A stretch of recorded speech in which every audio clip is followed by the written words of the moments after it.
Hai, hari ini kita masuk standard kandungan 10.3 bahan antioksidan. Tapi sebelum ni kita telah bincangkan tentang radikal bebas yang boleh membahayakan kesihatan manusia. Jadi bahan antioksidan ini adalah bahan yang boleh membantu kita. Bahan antioksidan ialah sebatian kimia yang diperlukan oleh badan kita untuk kita melambatkan atau menghentikan proses penoksidaan. Bahan ini melindungi sel badan daripada kerosakan akibat radikal bebas. Jadi ia dianggap juga sebagai satu barisan pertahanan terhadap risiko mendapat sesetengah penyakit. Badan kita berupaya untuk menghasilkan bahan antioksidan sebenarnya, tapi keupayaan ini akan berkurang semakin berkurang apabila umur kita meningkat. Jadi kita boleh juga mendapatkan bahan antioksidan melalui pemakanan kita setiap hari. Beta-carotene adalah salah satu jenis bahan antioksidan. Biasanya ditemui dalam kebanyakan makanan yang berwarna merah, kuning atau jingga seperti lobak merah, mangga dan ubi keledek.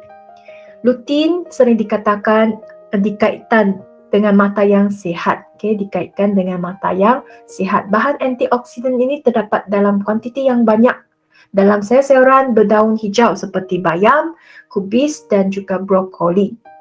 Lycopene ialah bahan antioksidan yang ditemui dalam buah-buahan seperti betik, jambu batu, tembikai, tomato, aprikot, limau gedang dan oren.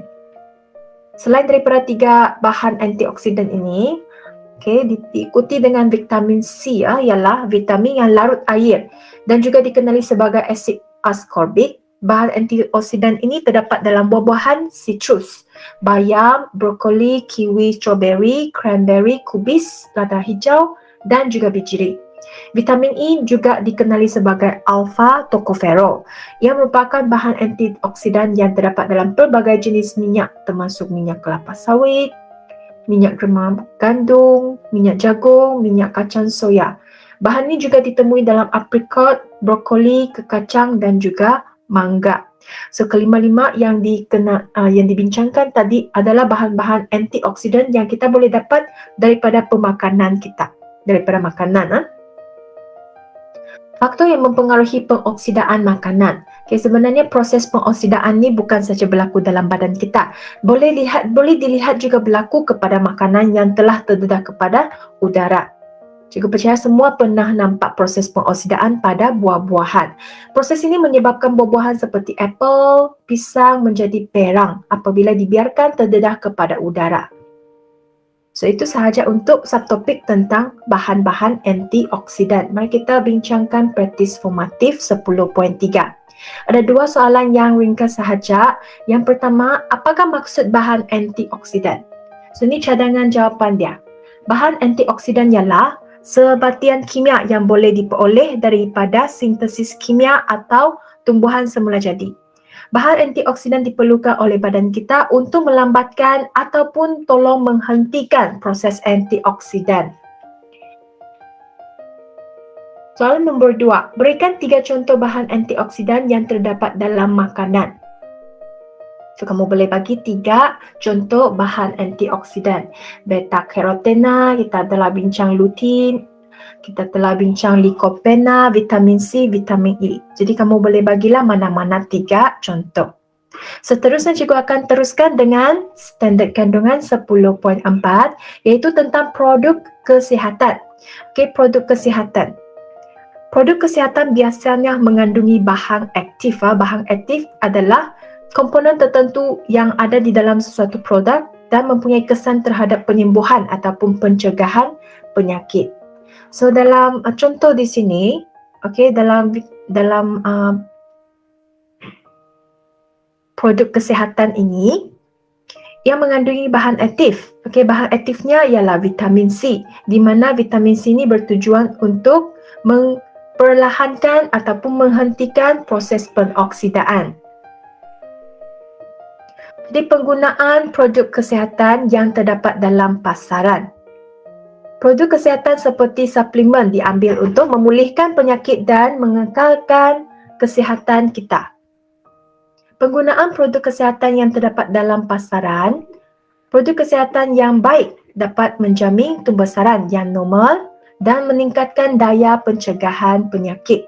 Contohnya, pengambilan multivitamin dapat meningkatkan proses tumbesaran kanak-kanak. Produk kesihatan juga menjadi keperluan demi menjamin kesihatan disebabkan gaya hidup kita sekarang telah berubah. Semua kebanyakan sibuk bekerja dan tidak mengamalkan pemakanan yang seimbang. Contohnya pengambilan pil-pil vitamin menjadi pelengkap kepada amalan pemakanan yang tidak seimbang lah.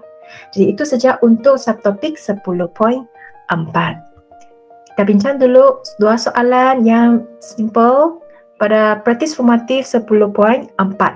Soalan yang pertama, apakah yang dikatakan sebagai bahan aktif dalam produk kesihatan?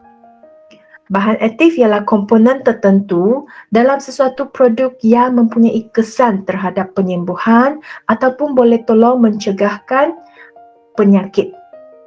Soalan nombor 2, berikan 2 faktor kewajaran penggunaan produk kesihatan di Malaysia. 2 kewajaran. Kenapa wajar digunakan? Sebab pengambilan makanan tidak seimbang diamalkan oleh orang masyarakat kini. Kekurangan nutrien dalam hidangan makanan untuk tumbesaran yang normal dan sihat.